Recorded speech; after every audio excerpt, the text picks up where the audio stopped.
What is going on, guys, and welcome back to the channel. In today's video we're going to be going over the top 10 anime where the main character awakens a dark power.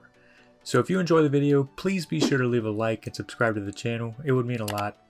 As you all know, Anime Sensei's channel has been demonetized, unfortunately, so if you want to help out, his Patreon will be in the description below. Also, if there's a show or two on here that you haven't seen, I highly recommend checking it out. These aren't just filler shows that complete a video. These are shows recommended by Anime Sensei himself. So with that being said, sit back, relax, and let's watch some anime.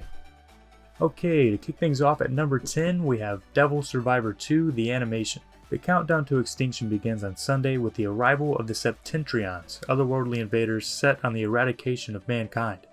Caught in the crossfire, Hibiki and his friends join in the war for humanity's survival by signing contracts with demons to become devil summoners. Soon, their abilities attract the attention of JPs, which are an underground agency led by Yamato. Once recruited into JPs, Hibiki and his friends fight and bond alongside other citizens who are also devil summoners. However, with each new day, another Septentrion appears to wreak havoc upon Japan. Even if many lives are lost in the process, before that night ends, the young summoners must defeat the invaders at all costs. And at number 9, we have Nabari no U. Silent, apathetic, yet mischievous 14-year-old Miharu is the bearer of the Hijutsu Shinran Bancho, a powerful technique many ninja clans desire to possess to become the ruler of Nabari. Fellow classmate Koichi and his English teacher Kumohira are both secretly clan ninjas, pledging themselves to protect Miharu from his many attackers.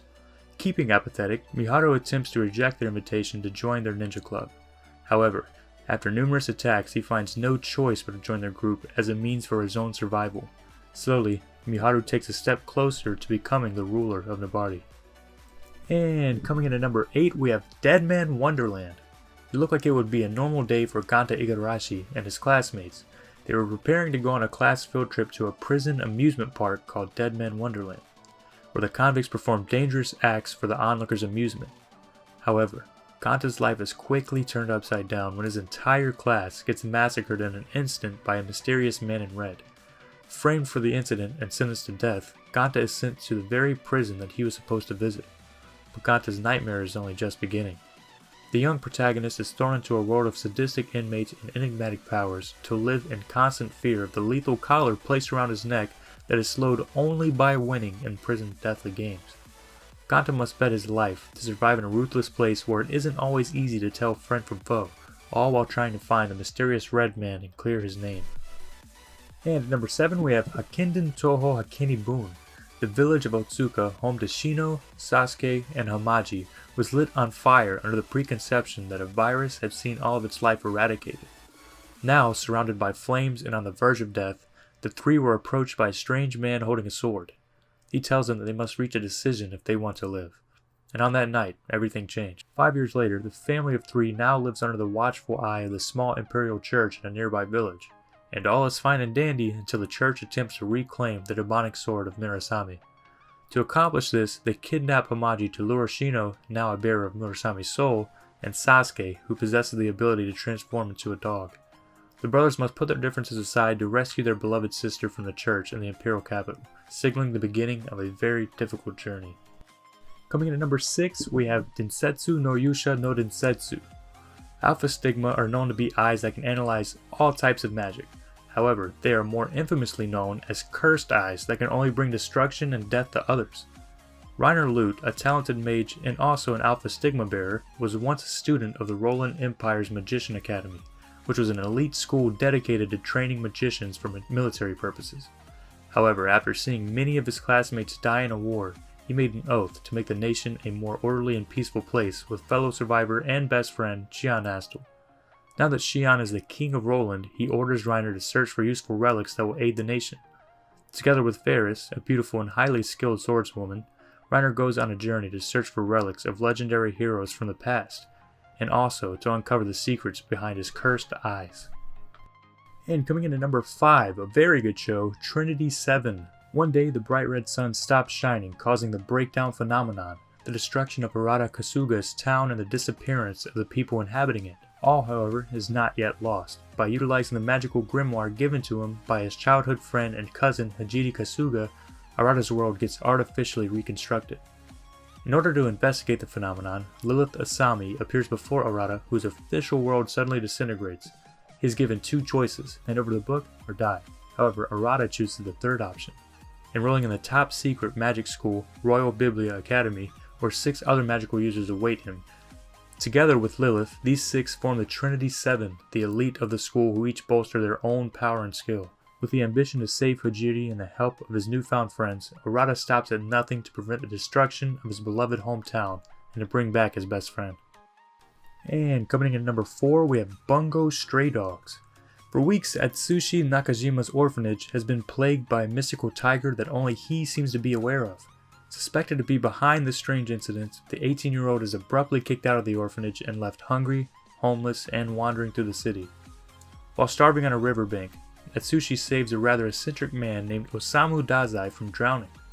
Whimsical suicide enthusiast and supernatural detective Dazai has been investigating the same tiger that has been terrorizing him. Together with Dazai's partner Dapo, they solve the mystery, but its resolution leaves Atsushi in a tight spot. As various odd events take place, Atsushi is coerced into joining their firm of supernatural investigators, taking on unusual cases the police cannot handle alongside his numerous enigmatic co-workers. And at number 3 we have Nurara Haya no Magu. Riko Nura doesn't want anything to do with evil yokai and just wants a normal life. Too bad he's a quarter yokai, and Nurara Hayan, his grandfather, is insistent that he takes over as head of the Nura clan. He's able to keep his supernatural secret life hidden from his classmates, as he can only transform into a yokai at night for 6 hours at a time. Unfortunately for him, various yokai factions are out to target both his yokai and human friends, and like it or not, he needs to embrace his yokai side. Life is not easy when you're Nurara Hayan's grandson. And coming in number 2, we have Kyokai no Kanata. Mirai Kuriyama is the sole survivor of a clan of spirit world warriors with the power to employ their blood as weapons. As such, Mirai is tasked with hunting down and killing Yomu, creatures said to be the manifestation of negative human emotions.